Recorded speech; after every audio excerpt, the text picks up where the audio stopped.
নমস্কার বন্ধুরা, আপনারা দেখছেন সিনে ইনসাইট। ভোলে বাবা পার করেগা ধারাবাহিকের আজকের পর্বে দেখবেন বিয়ের মণ্ডপে চৈতি পুলিশ নিয়ে আসে। পুলিশ বলে, এখানে একজন মেয়েকে বিয়ের আসর থেকে সরিয়ে অন্য একজনকে বিয়ে করছেন। সাক্ষ্য বলে, আমি জানি আপনারা আসবেন। আমি চৈতিকে আগেই জানিয়ে দিয়েছি যে আমি এই বিয়েটা করতে পারবো না, কারণ আমি ঝিলকে ভালোবাসি।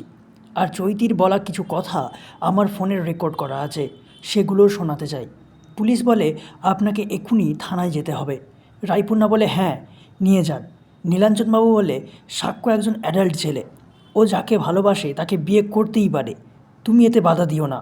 রায়পূর্ণা বলে, লোভে আমার ছেলেকে বিয়ে করতে চাইছে।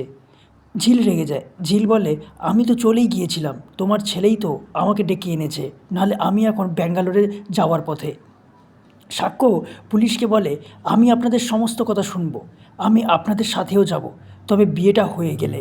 এই বলে সাক্ষ্য ঝিলকে সিঁদুর পরানোর জন্য মণ্ডপে নিয়ে গেলে রায়পূর্ণা চিৎকার করে ওঠে।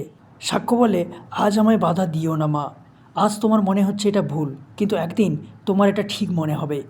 এই বলে সাক্ষ্য ঝিলকে সিঁদুর পরিয়ে দেয়। তাহলে কী হতে চলেছে বন্ধুরা, জানতে দেখুন ভোলে বাবা পার করেগা।